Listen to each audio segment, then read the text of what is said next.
Buenas noches desde la ciudad de Bogotá, Colombia. Les damos un saludo muy especial a todo el público que se conecta desde los diferentes países de Latinoamérica, especialmente a los estudiantes que siempre reportan sintonía en Argentina, en la ciudad de Buenos Aires, en Córdoba y en Mendoza.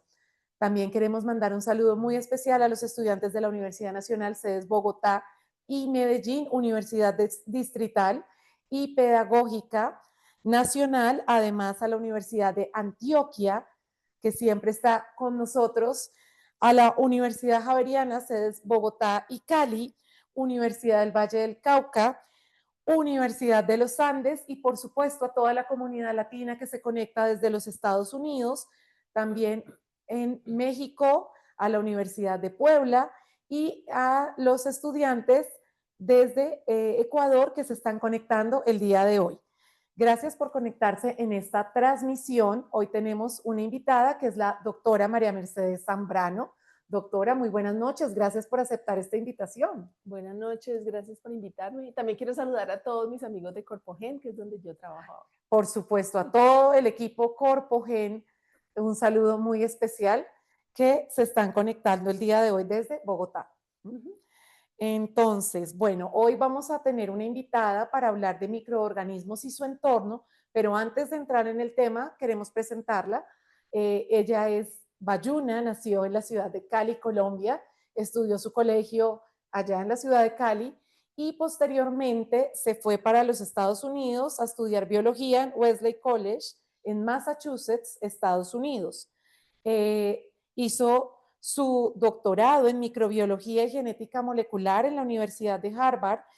Ha trabajado en investigación y biotecnología desde hace más de 20 años. En 1995 fundó junto con la doctora Patricia del Portillo y otros investigadores colombianos la corporación Corpogen, una entidad sin ánimo de lucro que promueve la ciencia y la biotecnología molecular en Colombia a través de la capacitación, desarrollo y venta de productos. Doctora, gracias. Sabemos que a usted le gusta el grupo Nietzsche, que le gusta la comida del Valle del Cauca. Estábamos antes hablando del chontaduro, estábamos Mango hablando biche. del mango biche. Entonces, gracias de verdad. Hoy recordando a Cali con mucho cariño. Y el día de hoy, entonces, vamos a arrancar esta transmisión. Tendremos unas preguntas desde acá, desde el estudio, y posteriormente daremos paso al público para las preguntas que tenga respecto al tema que se abordará el día de hoy. Doctora, para todo el público que se conecta, que no son del área de ciencias o del área clínica, ¿qué es un microorganismo? ¿Podría hablarnos un poco? Claro, los microorganismos son unos organismos fascinantes, porque realmente ellos son la base de toda la vida que hay en el planeta. ¿Y qué son? Los definimos a grandes rasgos como cualquier forma de vida que sea tan pequeñita que no la alcanzamos a ver al ojo simple, sino que necesitamos microscopios, otras herramientas moleculares para poder identificar lo que está allí. Pero realmente ellos están por todas partes, aunque no los veamos, allí están, encima de nosotros. Y eso entonces se ve muy claramente en un estudio que hicimos hace unos años y lo hacemos una vez al año y llevamos ya 10 años haciéndolo, es mirando a ver qué microorganismos podemos encontrar en lugares donde nosotros habitamos. En este caso lo hicimos para tratar de entender cuáles son los microorganismos, por ejemplo, que caracterizan a la población de Bogotá, que es donde yo estoy viviendo ahora. Y para eso fuimos a tomar muestras en el sistema de transporte público de Bogotá que se llama Transmilenio. Nosotros no tenemos metro, apenas lo estamos construyendo ahora, pero entonces lo que hacíamos es que nos montamos en los buses y en las estaciones, tomamos unos hisopos y tomamos muestras de superficies como los vidrios de las ventanas de los buses, las pasamanos, las sillas, y luego todo eso lo procesamos en conjunto con un montón de otros grupos en otras ciudades en el mundo y miramos a ver qué es lo que hay dentro de esas muestras y así podemos identificar lo que llamamos, creo que es tu segunda pregunta, un microbioma. O sea, cuáles son los microorganismos y cuáles son las comunidades microbianas que están allí en Bogotá. ¿Qué encontraron en ese estudio de Transmilenio? No, encontramos de todo. Sí. Pero lo más interesante, una de las cosas más interesantes es que eso fue un estudio que hicimos con un consorcio internacional. Eran como más de 60 ciudades. Y lo que encontramos es que a pesar de que hubiera personas que tomaban muestras en Tokio o en Londres, en Nueva York o en Bogotá, había un subgrupo de microorganismos que se encontraban casi que en todas partes, y eso lo llamamos como un grupo core, que es como predominante o que prevalece en todas partes del mundo, que es inusual, porque estas ciudades son todas diferentes, están en diferentes latitudes, diferentes personas, entonces nos pareció súper chévere. Entonces encontramos organismos nuevos, organismos muy conocidos, encontramos muchos genes, muchas idiosincrasias de esas comunidades, ese trabajo muy bonito. Gracias. Increíble esto, o sea, cada año toman muestras el mismo día en todas las ciudades. El 21 de junio. El 21 de junio en todas las ciudades. A menos que sea domingo no. o sábado, pero sí. Se toma más o menos el mismo día en varias ciudades del mundo. Bueno, doctora, y vamos a entrar un poquito más en materia. ¿Por qué al intestino se le dice el segundo cerebro? Cuéntenos un poco todas sus publicaciones, o tiene muchas publicaciones en bacterias. ¿Por qué se habla del intestino como segundo cerebro? Yo creo que ese es un campo que ha crecido últimamente. Antes la gente no reconocía, por un lado, que nosotros estamos llenos de microorganismos. Por otro lado, que el intestino y pues todo el sistema digestivo está lleno de microorganismos. Y pues ahorita hablaremos un poco más de eso, pero básicamente también se sabe que no solamente está lleno de microorganismos, sino que tenemos un montón de terminaciones nerviosas. O sea, hay un montón, hay como millones de neuronas en el aparato digestivo. Una vez oí un podcast, por ejemplo, un investigador hablando que desde el momento en que uno arriba un alimento a la boca, esto hace parte también del aparato digestivo, ya todas las neuronas están mandando señales diciendo esto está el alimento, esto está el cosa, y el cuerpo se va preparando. Y desde que uno empieza a tragar hasta acá abajo, todo está hay un aparato sensorial, que eso es lo que lo constituye como casi como un segundo cerebro. Y ahí quería preguntarle, doctor, ustedes también, ¿qué características tienen las bacterias que habitan el aparato digestivo? Ustedes saben que ahora uno de los temas más, digamos, más estudiados es el microbioma de los aparatos digestivos. ¿Por qué? Porque hay mucha gente que tiene lo que llamamos disbiosis, que son problemas nutricionales o problemas para asimilar alimentos o problemas de obesidad o desnutrición. Entonces queremos saber cómo esos microorganismos pueden aportar o contribuir a un bienestar o a un proceso de enfermedad.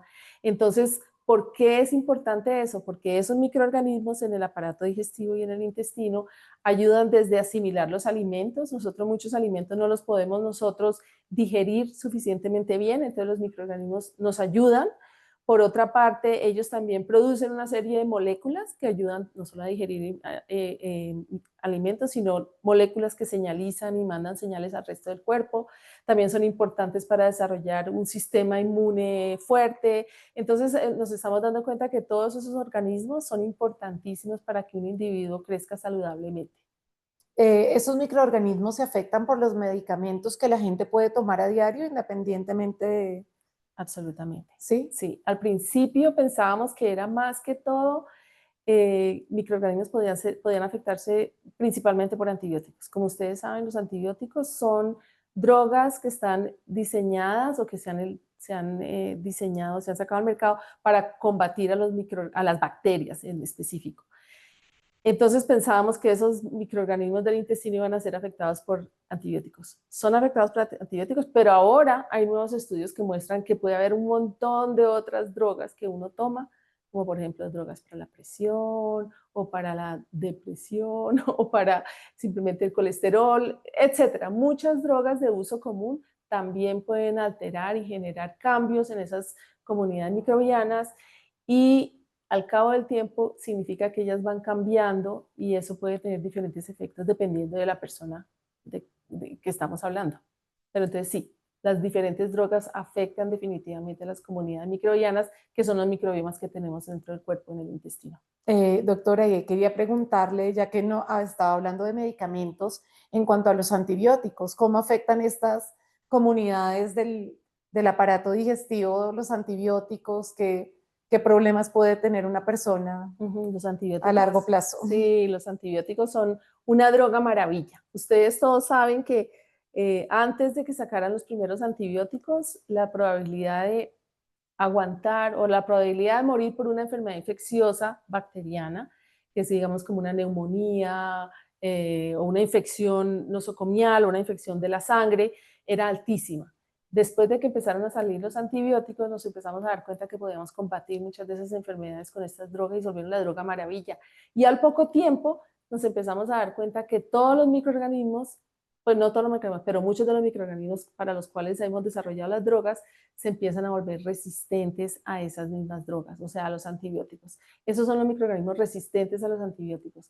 Y es inevitable, los microorganismos son muy hábiles y se pueden adaptar fácilmente a esas condiciones que para ellos son adversas. O sea, los antibióticos trancan el crecimiento y ellos lo único que hacen es cambiar, mutan, se vuelven diferentes y se vuelven resistentes. Entonces, ¿eso qué hace? Hace que cuando yo ahora si tengo un microorganismo resistente a antibióticos, digamos en mi aparato digestivo, me tomo el antibiótico, mato a todos los otros que son sensibles, menos al que es resistente, y ese resistente entonces puede creer y puede empezar a generar también otra condición de desbalance de esas comunidades, y por eso es que es muy importante y muy preocupante la resistencia a antibióticos. Ustedes tienen un estudio, doctora, precisamente le iba a preguntar respecto a un estudio que hicieron en diferentes lugares, en 2 clínicas de Bogotá, un hospital y una clínica, donde miraron los tubos de los pacientes de la unidad de cuidados intensivos. ¿Qué encontraron en ese estudio respecto a resistencia a antibióticos en esas UCIs? Sí, ese fue un estudio que hicimos con 2 hospitales aquí en Bogotá. Tomamos muestras de pacientes que están en las UCIs, en las unidades de cuidados intensivos, que están intubados, les ponen tubos orotraqueales para que puedan respirar. Entonces, esos pacientes intubados a veces pues no aguantan la estadía en las unidades de cuidado intensivo. Entonces queríamos saber si esa capacidad de un paciente para salir bien o no salir bien de la UCI correlacionaba con la presencia de microorganismos que podíamos encontrar en esos tubos orotraqueales. Entonces le sacábamos el tubo, se tomaba un poquito de la muestra, mirábamos a ver qué había y luego mirábamos qué resistencias tenían, y obviamente se encuentran muchos microorganismos pegados a los tubos orotraqueales. Algunos de ellos son resistentes, también encontramos hongos, entonces a los médicos les pareció muy interesante porque no solamente encontramos bacterias, sino también hongos. Esos hongos, como son microscópicos, también son microorganismos. Y entonces, digamos ahí, la muestra que teníamos era un poco pequeñita, no pudimos hacer unas inferencias muy fuertes, pero sí nos dimos cuenta que la incidencia de esos microorganismos dependía mucho del ambiente en donde estaban. Entonces había diferencias entre las 2 clínicas y dependía mucho y no sabemos exactamente por qué, puede ser el tratamiento, el sitio, cómo lo mantienen, puede ser el personal que entra y sale, pero definitivamente todo eso incide sobre la presencia de microorganismos en los aparatos respiratorios.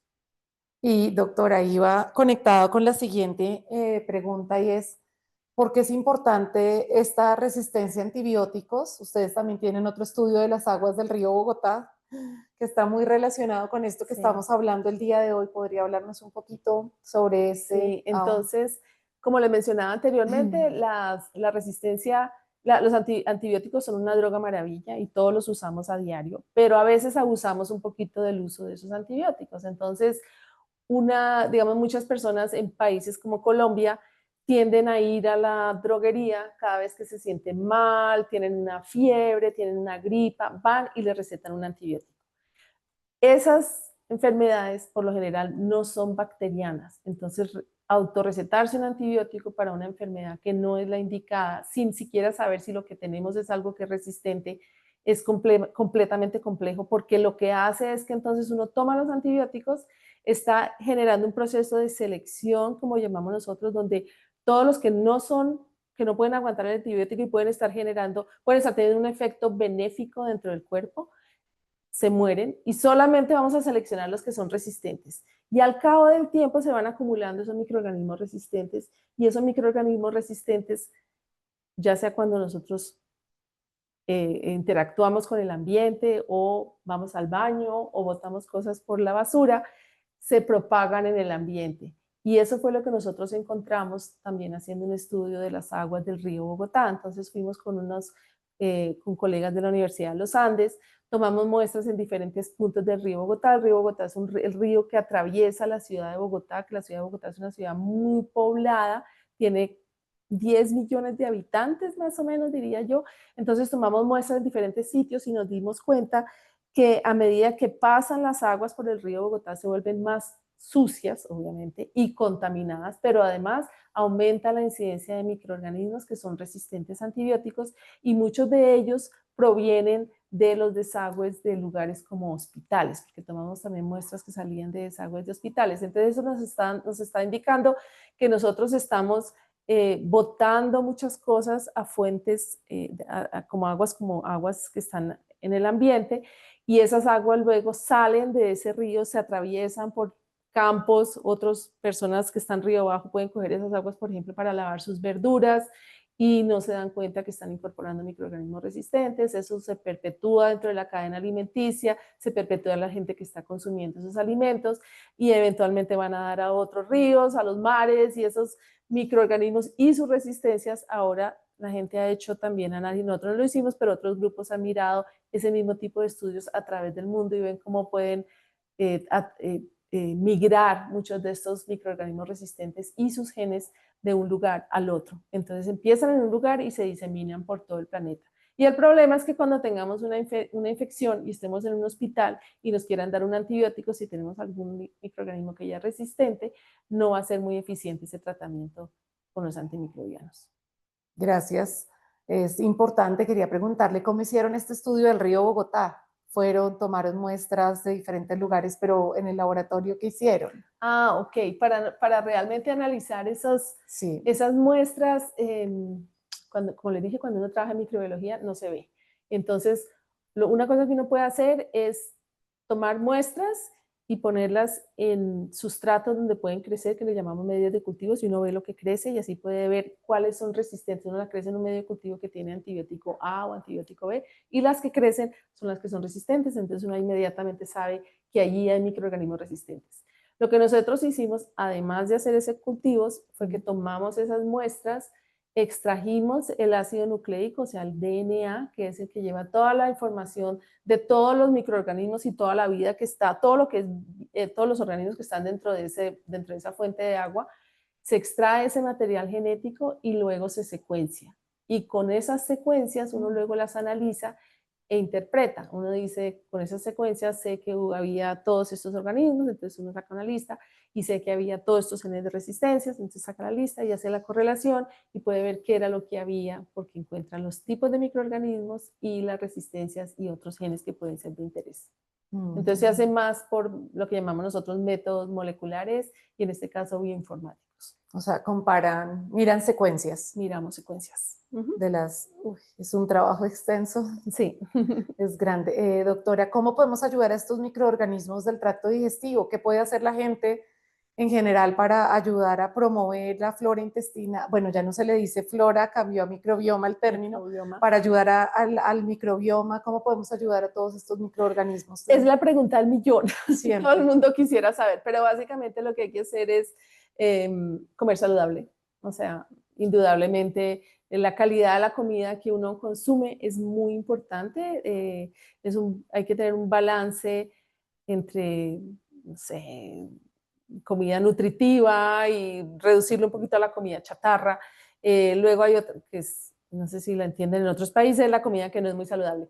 Luego mucha gente consume ahora probióticos, entonces la idea detrás del mercado de los probióticos es que eso nos pueden ayudar al menos a restablecer algunos de esos microorganismos que nos pueden ayudar, que son benéficos para la salud, y sabemos que son benéficos porque simplemente no causan daño. Entonces llevamos durante miles de años, la gente está consumiendo alimentos fermentados como los yogures, por ejemplo, y esos alimentos están hechos con base a microorganismos, y esos microorganismos fermentan esa leche, ese producto, y lo vuelven ese producto que uno puede consumir. Cuando uno consume el producto, consume también esos probióticos. Ahora, la evidencia de cuáles son los mejores no es muy clara, pero definitivamente no hacen mucho mal. Pero básicamente yo diría, es bueno mantener una dieta saludable, comer bien, tratar de mantener una dieta balanceada, además de otras actividades que son saludables para la vida en general. Hay que mencionar que la doctora es triatlonista, le gusta mucho nadar, y aparte tiene una huerta de donde saca todas sus verduras, una huerta orgánica en la casa. Entonces es algo que lleva a la práctica lo que nos está diciendo el día de hoy, ¿no? Exacto. ¿Y por qué menciono orgánico? Tú lo mencionaste, sí, pero orgánico favor. Es interesante porque también no nos damos cuenta la cantidad de productos químicos que no intencionalmente estamos consumiendo. Entonces hoy la agroindustria, pues sobre todo cuando es masiva, tiene que a veces adicionar muchos insumos para que crezcan bien las plantas, pero muchos de esos nos los transmiten a nosotros y nosotros los estamos ingiriendo. Entonces, así como hay unas drogas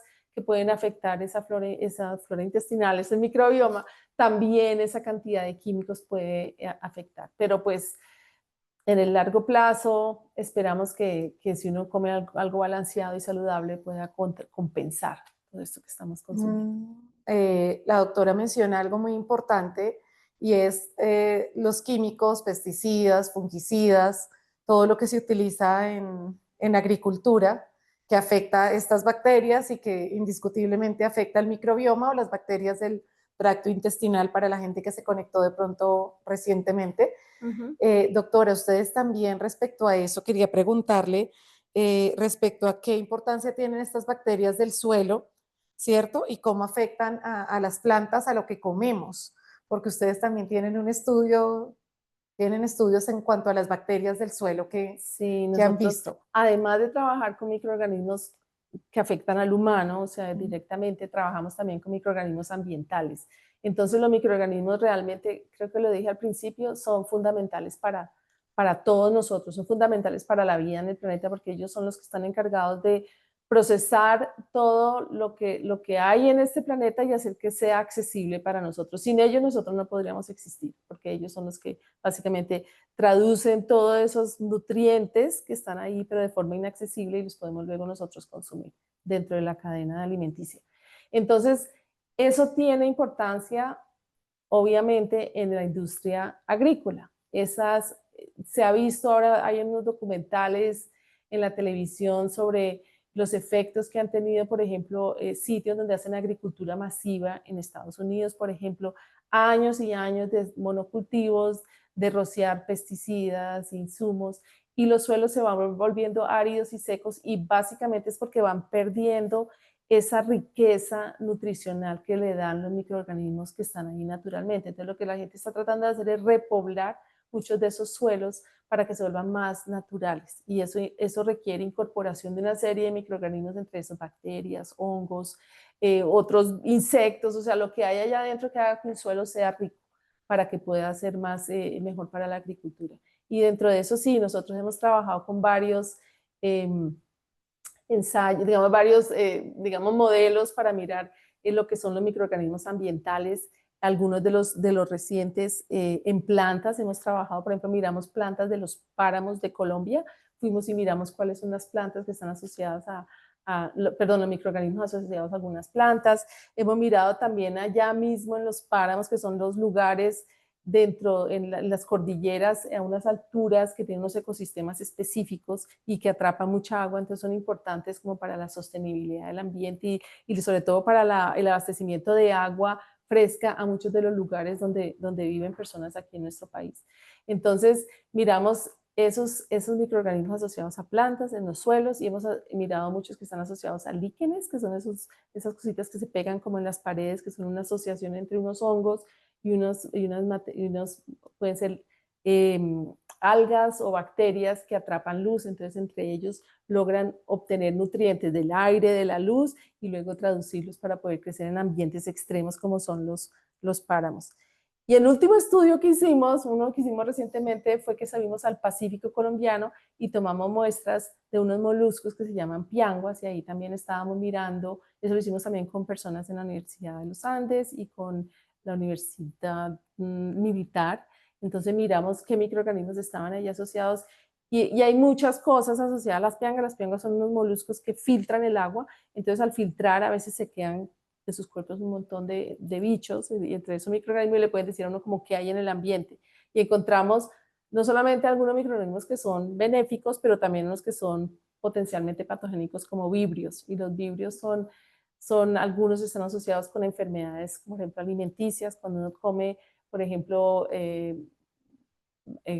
cólera? sí, pues no, que encontramos algunos poquitos cólera, pero Sí. otros vibrios como vulníficos y otras cosas que pueden causar enfermedades tipo diarrea, se da cuenta como cuando uno come comida que no está bien cuidada como, y le puede dar a uno una diarrea como las salmonelas, por ejemplo. Entonces, a veces uno puede ingerir alimentos que, en este caso, por ejemplo, las piangas, la gente come a veces esos alimentos que vienen del mar y que están un poco crudos, entonces si se los ingieren así nomás, pues pueden tener riesgo y les puede dar un trastorno digestivo. Muchos de ellos se pasan normalmente, pero simplemente eran... Entonces en los alimentos están llenos de microorganismos, pero dependiendo uno cómo los trata y cómo los cuida y cómo los procesa, puede uno cuidarse, obviamente. Es decir, el proceso de los alimentos, disculpe doctora, también influye en los microorganismos que llegan a nosotros, obviamente, en el proceso que se hace del alimento. Le iba a preguntar, ¿qué tan diferente es de pronto la comida orgánica de la no orgánica? O sea, comer trazas o pues, disculpe que lo diga así, no soy experta en el tema, pero si digamos uno come alimentos no orgánicos y comer pesticidas, fungicidas en pequeñas cantidades, ¿qué tanto afecta? ¿Si afecta?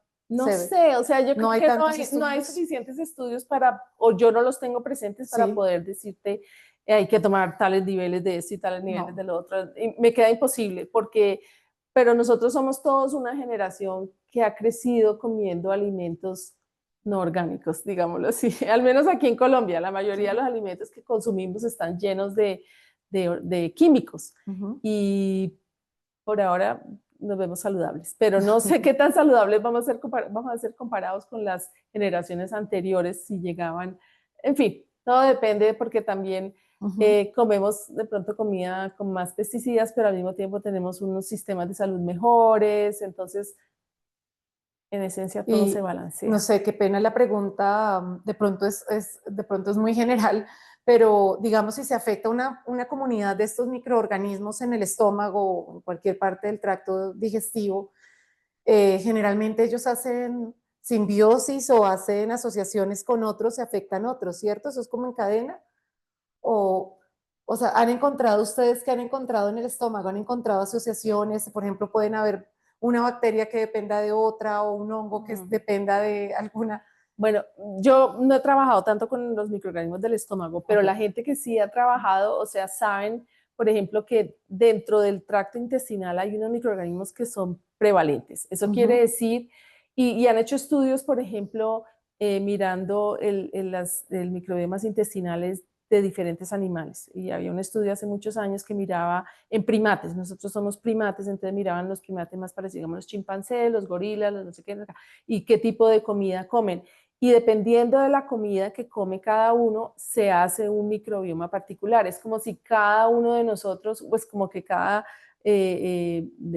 grupo más o menos selecciona los microorganismos que pueden establecerse dentro del intestino, como si fuera, y eso lo podemos llamar, se podría llamar una especie de simbiosis. Es como si ellos de pronto están ahí porque cumplen una función vital, que se haya comprobado que sea una simbiosis. Simbiosis hay de diferentes grados, entonces puede haber unas que son de beneficio mutuo, entonces va desde beneficio mutuo hasta otras que pueden ser incluso como no benéficas para uno de los dos componentes. Entonces de todo hay en el intestino. Hay unas que son buenas y otras que no son tan buenas, pero definitivamente la dieta que uno come, el estilo de vida, el lugar donde uno vive, va a definir del tipo de microorganismos que uno tiene dentro del intestino, pues del tracto intestinal.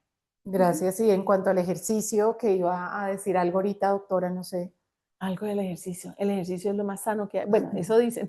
También hay otra gente que dice que hacer ejercicio es malo para la salud. Porque, digamos, estamos dando bicicleta y uno se cae. Entonces, no, pues. Pero bueno, todo eso influye y definitivamente también han visto y creo que han hecho estudios sobre el microbioma de personas que hacen ejercicio y es diferente al de la gente que no lo hace, porque usted puede imaginarse que uno haciendo ejercicio está secretando un montón, generando un montón de moléculas que no son las que tiene una persona sedentaria y eso también influye, y además la dieta que se come, el tipo de costumbres que tiene, entonces todo eso también influye en el tipo de microbioma que uno puede generar. Son muchas variables. Son muchas variables. Ustedes también han trabajado con otras bacterias, bueno, han trabajado bacterias hospitalarias dentro de los estudios que han publicado y en cuanto a hospitales y eso, ¿han encontrado algo diferente? Bueno, lo que mencionó ahorita la doctora de las UCIs y han trabajado también con bacterias resistentes, ¿no? En hospitales. Sí, hemos trabajado también con bacterias resistentes. Ahora estamos terminando ahora un trabajo que hicimos también con la Fundación Santa Fe, la Universidad de los Andes, mirando y cultivando microorganismos de diferentes lugares de plantas de tratamiento, bueno, desagües en Bogotá. También para ver, esas no son directamente las UCIs, pero es que reflejan lo que la comunidad está, digamos, consumiendo y lo que está botando. Entonces, cuando uno hace muestreos de las aguas residuales o las aguas que salen de las casas o de los hospitales, uno lo que está haciendo es un seguimiento de lo que tiene la comunidad. Y en efecto hay mucha gente que utiliza ese sistema de rastreo de lo que está pasando en una población utilizando aguas residuales como se utilizó durante la pandemia del COVID. Entonces, en la pandemia del COVID, lo que hacían era para tratar de detectar en muchos lugares si había COVID. Es muy difícil ir a tomarle muestras, bueno, se puede tomar muestras de la gente que está, pero es un poco invasivo. Entonces, muchas veces lo que podían hacer era tomar muestras de las aguas residuales o las aguas que salían de una ciudad, y con eso uno las puede procesar, la secuencia como acabamos de mencionar, y con esas secuencias uno puede decir, ah, hay un virus, aquí está presente, esa gente, hay alguien en esa ciudad que ya tiene el virus. Y así se hicieron detección de muchos brotes y muchos sitios donde todavía estaban dando el virus del COVID, por ejemplo. Esas muestras eran de alcantarillas, me imagino. Eran muestras de alcantarillas. Y ahora gente está implementando esa misma estrategia para tratar de hacer de seguimiento de otro tipo de enfermedades. Entonces uno puede hacer de otros virus o de bacterias, usted puede recoger las muestras de aguas de alcantarillas, aguas residuales, y mirar si de pronto en esa población hay prevalencia de algún tipo de enfermedad. ¿Y ustedes también están haciendo ese tipo de...? No, pues eso era lo que queríamos hacer, pero no nos salió la financiación. Bueno, ya en otro momento. En otro momento será. Esperamos que salga, porque tienen muchos estudios, muchas publicaciones el grupo. Y bueno, siendo las 7:32 hora Colombia, vamos a dar paso a las preguntas del público respecto a este tema. Es algo que llama mucho la atención de todos. Vamos entonces a escuchar al público.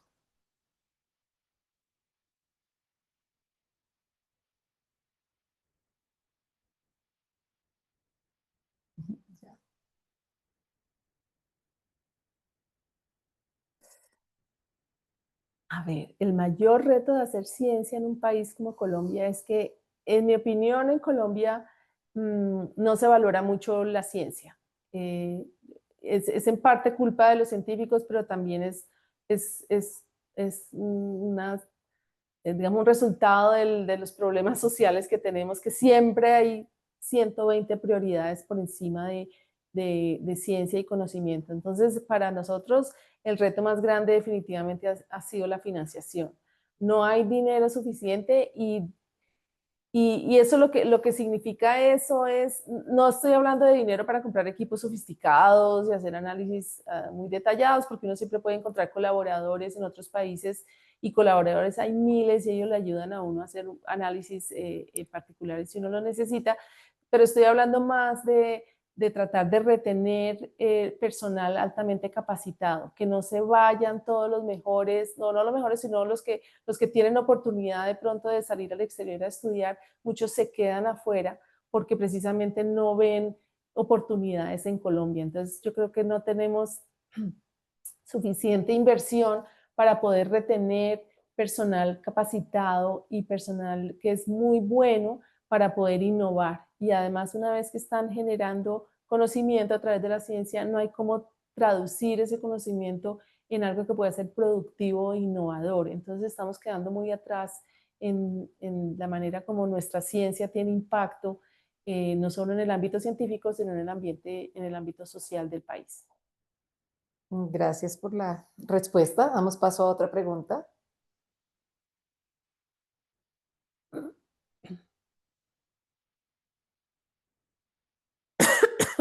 Bueno, es una buena pregunta a la cual no tengo respuesta, porque no sé exactamente cuál es el impacto del Helicobacter sobre la microbiota intestinal, pero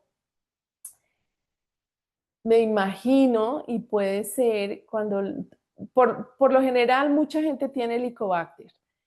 No es que sea una bacteria que es exclusivamente en gente que tiene úlceras o que tiene cáncer gástrico. Cuando hacen rastreos se encuentran que muchas personas en la población tienen Helicobacter, pero puede ser parte de una microbiota normal. Entonces, un individuo que no tenga ningún síntoma puede tener Helicobacter. A veces entonces se desbalancea eso significa que de pronto ha impactado otras comunidades para que esta pueda salir adelante, pero no tengo el dato preciso sobre cuál es el impacto directo sobre la microbiota. Lo siento. Gracias.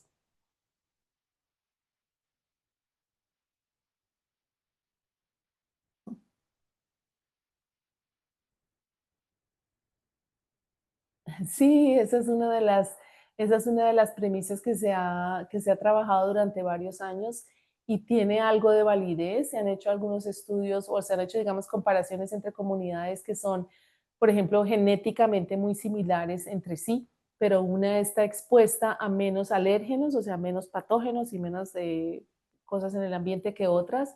Y sí, hay diferencias en cuanto a la susceptibilidad y las alergias, ese tipo de cosas. Y también se ha visto gente que vive en el campo, por ejemplo, comparado con personas que están en las ciudades. Las personas que están en el campo tienden a tener menos problemas de este tipo que las personas que están en las ciudades. Entonces sí hay algo de validez en que vivir en un ambiente muy estéril no necesariamente es lo mejor. Gracias por la aclaración Sí. importante.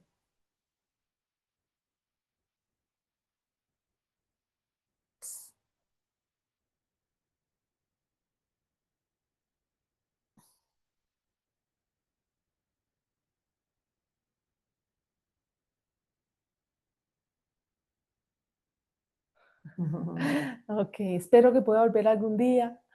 Pero sí, digamos los trasplantes de microbiota fecal, hay todo un rango de ensayos. Entonces hay gente que se especializa, digamos, tengo unos colegas que trabajan en Francia y ellos han hecho muchos trasplantes de materia fecal y uno de los problemas es saber exactamente cuál es la comunidad que uno tiene que trasplantar, porque no todos los individuos somos iguales. Entonces, a veces lo que ellos pueden encontrar, a veces, digamos, un individuo que lo que llaman es un superdonante, o sea, es un individuo que por alguna razón tiene una microbiota que es muy buena y esa microbiota entonces la pueden trasplantar a otros individuos y les sirve, pero no siempre les sirve a todo el mundo. Entonces hay todavía mucha, como que no es un proceso que es altamente regulado en el sentido que siempre va a funcionar igual en todos los individuos. Y si se puede dar de otra manera. Yo creo que están tratando de hacer como unas píldoras para que uno se las bien se lo tome como unas cápsulas como estilo probiótico, además de ser transferencia por el otro lado, pero sí funcionan en algunos casos, entonces es la razón por la cual la gente sigue intentando y usualmente lo intentan en casos que son extremos, que ya no hay ninguna otra alternativa, entonces tratan de utilizar una transferencia de materia fecal y cada vez son mucho más regulados los procesos porque lo primero que hay que hacer es tener en cuenta que no haya ningún patógeno que uno esté transfiriendo inadvertidamente a otro individuo que ya de hecho está enfermo. Entonces, digamos, el proceso no es fácil, pero en algunos casos sí funciona, pero no es No fácil es de en todos. implementar. No es fácil de implementar homogéneamente en todo el mundo. Pero aquí en Colombia se hace trasplante de materia fecal. Yo creo que debe haber algunos que hacen Sí. trasplante de materia fecal, pero con eso lo que es importante es que muchas veces la gente ha decidido hacerse trasplantes de materia fecal en su casa, o sea, digamos, consiguen a alguien que es sano y se hacen, y digamos, hay que tener mucho cuidado con eso precisamente porque no hay muchos controles sobre la calidad, entonces el control de calidad es importante. Ah, Es gracias por mejor no la, hacerse el autotratamiento, en otras palabras. gracias por la aclaración.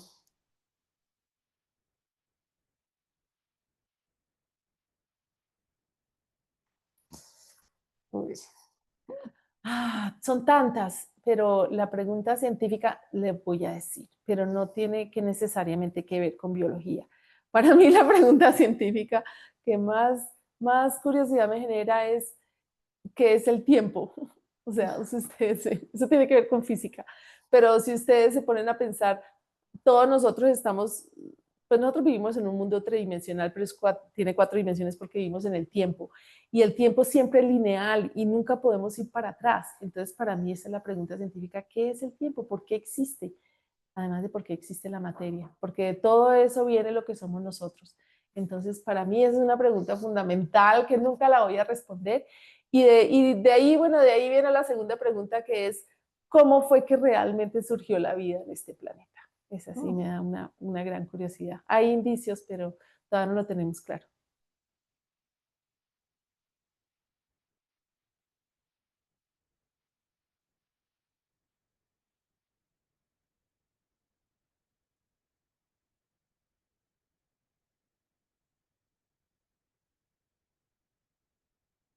No entendí la última parte, ¿tú entendiste? No. Lengua J. Bueno, pero en todo caso, hay creo que han hecho algunos estudios con depresión y parece que sí hay diferencias en términos de la microbiota.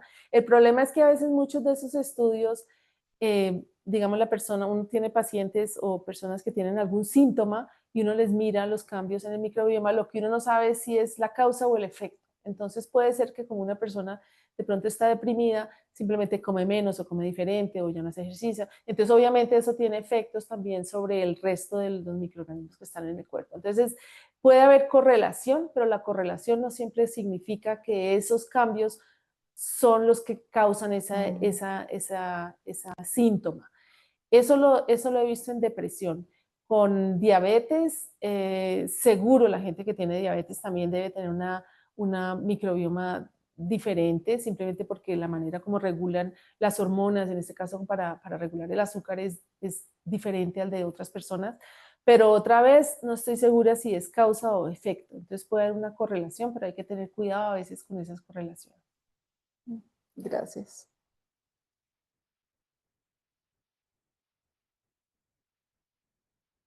Nos presentan esta inquietud.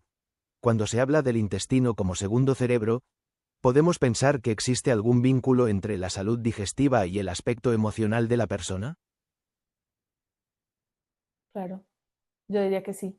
Pero, otra vez, no te lo puedo decir a ciencia cierta porque necesitaría los estudios para ver. Usualmente para uno poder aseverar que eso es correcto, tendría que tener un estudio controlado, ver el grupo, la población y ver que sí, esos efectos realmente influyen sobre eso. Pero yo diría de verlo, porque he tenido casos donde, por ejemplo, gente deja de comer y se vuelven súper flacos, les cambia también el estado de ánimo. Entonces yo sí creo que lo que uno ingiere, lo que uno consume puede tener mucho efecto sobre el estado de ánimo. Gracias. Pero no tengo los datos.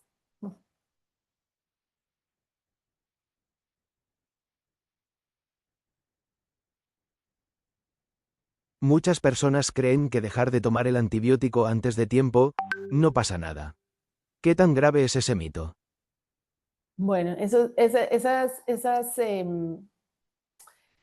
digamos, la gente por lo general tiende a tomar el antibiótico y cuando ven que se le están bajando los síntomas, digamos, tiene una fiebre y se les empieza a bajar la fiebre, dicen, ya estoy bien y dejan de tomar el antibiótico.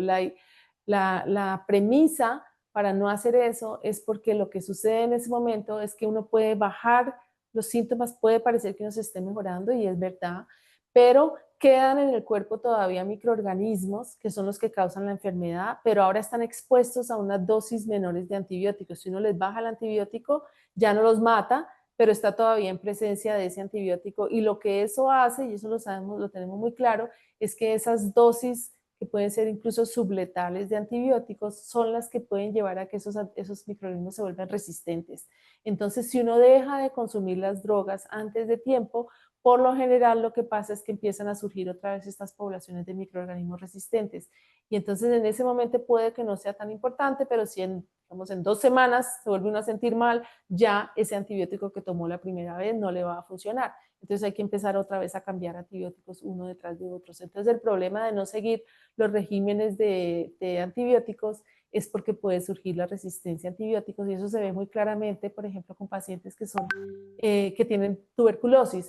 Tuberculosis es una enfermedad causada por una bacteria que se llama Mycobacterium tuberculosis, que es una bacteria que crece muy lentamente, con lo cual es muy difícil de eliminar con antibióticos y las terapias por lo general duran meses. La gente se aburre o simplemente el antibiótico les da muy duro y dejan de tomar sus drogas y al cabo del tiempo vuelve a surgir la enfermedad y vuelve a surgir con un microorganismo que es resistente a los antibióticos. Entonces cada vez se vuelve más difícil de tratar. Gracias por la aclaración, doctora. ¿Los cambios en el clima están modificando también las comunidades microbianas de nuestro entorno? Absolutamente sí. Hay muchos, digamos, eso se ve calentamiento, por ejemplo, de las aguas del mar. Entonces, si se calientan las aguas globales, pues obviamente hay microorganismos que ya no pueden vivir tan bien en aguas más calientes y entonces las poblaciones van a cambiar. Y vemos, por ejemplo, Uno de los miedos que hay ahora es que los hielos que cubren los árticos, debajo de esos hielos hay unas poblaciones microbianas que producen metano. Entonces, si se empiezan a derretir esos hielos, se abren, digamos, se abren espacios para que esas bacterias productoras de metano puedan volver a crecer, y lo que van a hacer es que van a producir metano y van a contribuir más al calentamiento global. Entonces, sí, evidentemente el calentamiento global tiene efectos que, no solo, que se van a ver mucho a nivel global, pero sí cambian el crecimiento de microorganismos.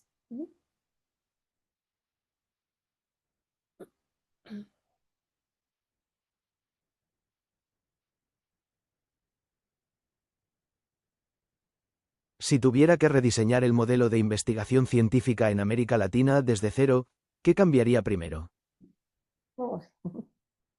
No sé, no sé si hay un modelo de investigación científica en América Latina, porque me imagino que cada país tiene los suyos. Por ejemplo, que yo sepa, en países como Argentina, ellos tienen un sistema, pues bueno, ahora tienen problemas, han tenido problemas de inflación muy, muy graves en los últimos años, pero ellos tienen o han tenido por muchos años un sistema donde ellos financian a los investigadores, que me parece genial. Nosotros en Colombia no tenemos eso. En Brasil tienen otros sistemas donde tienen muchos institutos de investigación dispersos alrededor del país, financiados por dineros del gobierno, que nosotros, por ejemplo, en Colombia no tenemos. Entonces hay diferentes sistemas.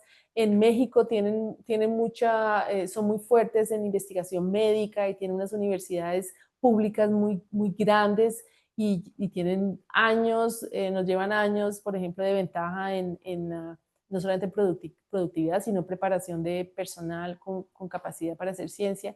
Entonces no estoy muy segura si hay un solo modelo para hacer ciencia en América Latina, pero ciertamente creo que uno de los problemas que tenemos es que no invertimos suficiente en ciencia, pero más que todo para estimular a los jóvenes para que puedan interesarse por ciencia. Y cuando digo interesarse por ciencia, es interesarse en hacer preguntas y tratar de saber cómo responder esas preguntas. Para mí un científico es una persona que simplemente tiene curiosidad y pregunta, y cuando hace una pregunta, entonces quiere ver cómo puede responderla, y eso puede ser desde diferentes áreas. En un país como Colombia no tenemos suficientes estímulos para que la gente pueda ser creativa, entonces nos hace falta estimular y tener más inversión continua y constante a través del tiempo para que no perdamos tanto personal capacitado y creativo que se nos está yendo para otras partes.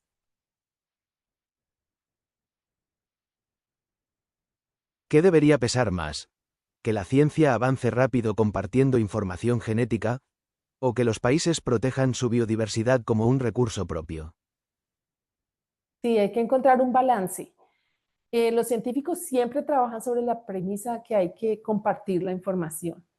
Y luego entonces vienen otros intereses, como los intereses de un país por salvaguardar su biodiversidad, y luego están los intereses de la gente que quiere, por ejemplo, aprovechar un recurso y entonces necesita patentar. Entonces hay diferentes intereses que se mezclan ahí, los que quieren obviamente guardar la información, porque para sacar innovación, digamos, si quiere uno generar una nueva droga, un nuevo antibiótico, uno no puede compartir esa información. Una vez que uno comparte la información, se pierde la novedad, y ya no puede uno realmente vender. Y cuando se quiere innovar y generar algo productivo, es importante poder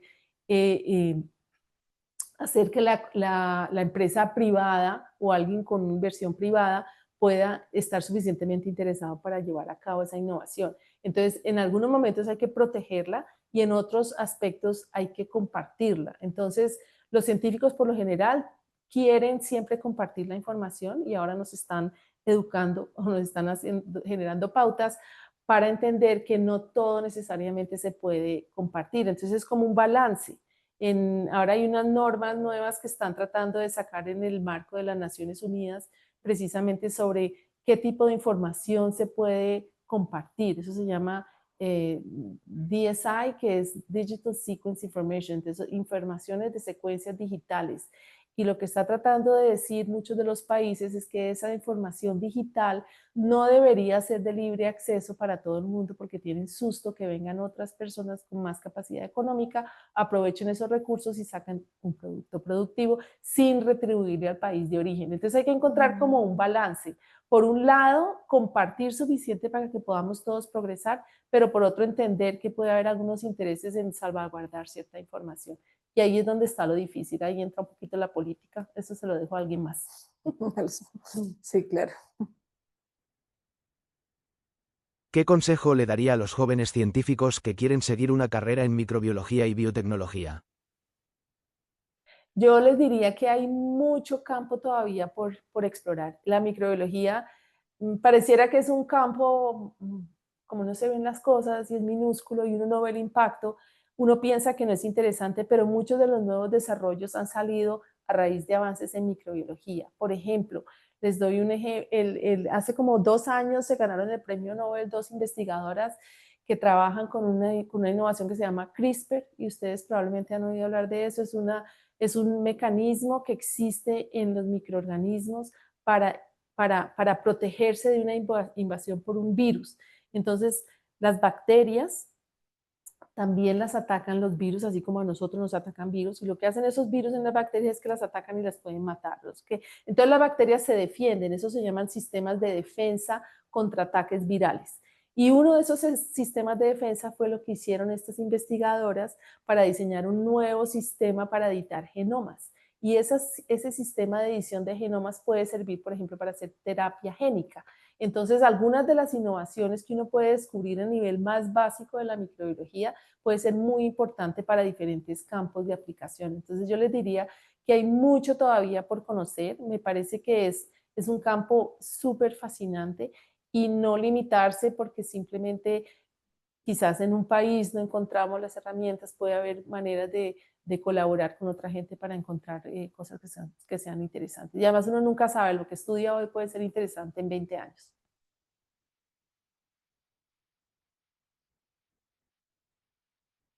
¿Qué ha desarrollado Corpogen y por qué es importante para Colombia? Bueno, que sea importante para Colombia no te lo podría decir, porque realmente somos un centro de investigación pequeñito. Yo diría que lo más importante ha sido como generar un ecosistema de investigación con miras a hacer emprendimiento. Eso no ha sido fácil. Hoy cuando la gente, al menos en Colombia, quiere hacer un emprendimiento, hay como diferentes entidades que te pueden financiar. Cuando nosotros empezamos Corpogen, nadie entendía, la palabra emprendimiento no existía.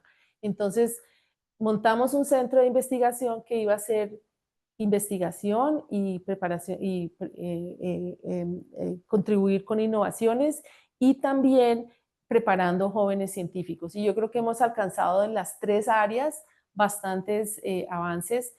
Yo diría que lo mejor ha sido la preparación de jóvenes investigadores. Hay muchos que están en universidades y en centros de investigación internacionales y les va muy bien, y otros en Colombia también. Nosotros hacemos en cuanto a biotecnología, tenemos algunos productos en el mercado, hacemos por ejemplo unas enzimas que vendemos a los investigadores, hacemos más que todo hoy en día servicios a otros investigadores, hacemos mucha secuenciación y genómica y análisis y bioinformática, estamos trabajando con varios colegas en Colombia desarrollando unos kits diagnósticos, o sea, estuches para hacer diagnósticos de enfermedades, en un caso enfermedades virales, y en otro caso mi colega que es Patricia del Portillo, que ha trabajado más de 20 años en Mycobacterium tuberculosis, tiene un sistema para detección rápida de Mycobacterium tuberculosis, por eso es que sabemos bastante de Mycobacterium tuberculosis, y ese estuche de ella es muy interesante porque es diferente a los otros que existen en el mercado. Entonces yo creo que hay muchas cosas que ya hemos desarrollado y otras que están en el camino.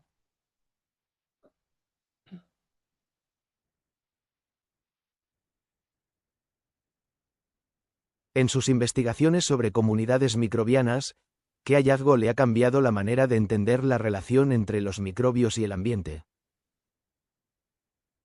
Sí, yo creo que ese cambio de esa relación, de entender esa relación, no ha sido solamente de mis investigaciones, sino de cómo ha evolucionado el campo y la microbiología a través de los últimos 2 o 3 décadas. Entonces, cuando yo estudié mi doctorado, trabajaba con Escherichia coli. Escherichia coli es una bacteria que la encuentran en el ambiente, la encuentran en el intestino, está en todas partes.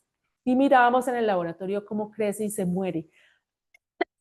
De eso pasé a trabajar con microorganismos en diferentes lugares, pero también lo que ha sido importante es el desarrollo de nuevas técnicas para poder entender que en el ambiente hay muchos microorganismos, no solamente los que nosotros llamamos patógenos, que son los que nos enferman, sino que estamos llenos, estamos cubiertos, o sea, todas las superficies y todo el ambiente está lleno de microorganismos y ellos son una cantidad abrumadora y la diversidad que existe en microorganismos es mucho mayor que la diversidad que existe de otros organismos que nosotros podemos ver.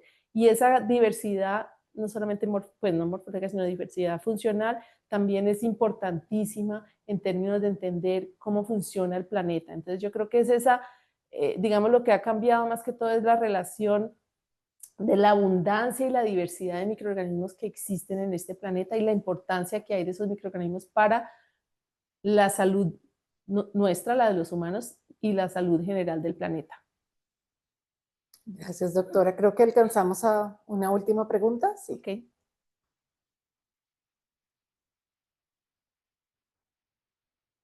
Si pudiera volver atrás, ¿qué se diría a sí misma cuando estaba iniciando su doctorado? Ok, yo me diría que ser más, tener menos miedo de preguntar, de arrimarse a la gente, de buscar colaboradores, sí, básicamente como un poco más agresiva en ir y buscar lo que quiero, que no tiendo a hacerlo. Entonces yo les diría que si ustedes tienen esa vocación, vayan adelante, pregunten, hagan preguntas, vayan y busquen a las personas que les parezcan que los puedan ayudar, que les puedan dar guía, no les dé miedo. Eso es lo que yo diría. Lo diría a mí misma. ¿Listo? ¿Una última? Sí. Nos preguntan, por favor, relacione el tema tratado con el cáncer gástrico, especialmente el cáncer de colon. Bueno, ahora es un campo que está cambiando. Ahora digamos, la gente ha tratado de correlacionar, han encontrado correlaciones con algunos cánceres, como por ejemplo el cáncer de colon y la presencia de ciertos microorganismos. Entonces, lo que están tratando de ver es si realmente la presencia de esos microorganismos es lo que es causante de esos tipos de cáncer. Está cambiando el campo, entonces hay que esperar a ver qué nos dice el futuro. Ciertamente hay algunos cambios, pero si son o no, si están o no están directamente correlacionados con la incidencia de ese cáncer, toca esperar a ver. He oído algunas como opiniones contrastantes en los últimos meses. Entonces es importante tener claro que sí va a haber cambios, pero si son o no son efecto directo o causante directo de esos cánceres. O sea, no se puede decir, no hay suficiente evidencia en la relación del Helicobacter pylori, por ejemplo. Es que me dijo de colon. Pero el Helicobacter pylori con gástrico. El Helicobacter pylori parece que sí hay evidencia, ¿sí?, que está directamente relacionado con cáncer gástrico. Con el cáncer gástrico. Con, sí, cáncer gástrico, el Helicobacter pylori. Pero unos, porque hay no otras todos. Personas, no todos. Y hay mucha gente que tiene Helicobacter y nunca le da nada. Sí, no pasa. Entonces, tampoco sé muy bien, pero sí. No sé, sí, o sea, que podemos tener Helicobacter pylori, pero no necesariamente llegar a desarrollar una gastritis, una úlcera o un cáncer gástrico. Porque también hay predisposición de cada individuo, ¿no? También no debemos olvidar que es siempre una relación simbiótica, o sea, es una relación de nosotros con los microorganismos, entonces la composición genética de cada individuo es diferente. Entonces yo puedo tener el mismo microbioma tuyo, pero la manera como nos relacionamos con esos microorganismos puede variar, porque mi composición genética va a ser diferente. Entonces también hay muchos factores que entran en juego. Que hay que analizar. No, doctora, pues agradecerle en esta noche por haber sacado esta hora. Sabemos que llegó de un viaje muy largo y que sacó esta hora para esta entrevista. Sabemos que tiene muchos compromisos académicos y queremos darle las gracias por haber sacado este tiempo y finalmente darle la palabra para un mensaje que usted quiera enviar respecto al tema o a los estudiantes que se conectaron hoy, algo que quiera decir final. Pues felicitarlos a todos. Me parece que empezar por querer involucrarse y aprender es una de las mejores maneras de buscar qué es lo que nos interesa. Cuando encuentren algo que les interese, búsquenlo, sigan adelante, háganse preguntas, no dejen de cuestionar lo que está a su alrededor ni de cuestionarse a ustedes mismos. Yo creo que esa capacidad de ser curioso es incomparable y eso es lo que los va a llevar adelante. Entonces los va a llevar para que sigan adelante y tengan éxito en el futuro. Entonces los quiero simplemente alentar, que sigan adelante, que busquen nuevas oportunidades y por favor contacten a la gente que les interese y hablen con las personas, que siempre la gente está dispuesta a ayudarse entre sí. Muchísimas gracias por ese mensaje final, siendo ya las 8:01 hora Colombia, damos por finalizada esta transmisión. Agradecemos a todo el público que se conectó desde los diferentes países y, por supuesto, también a todos los colombianos que estuvieron presentes. Gracias. Gracias.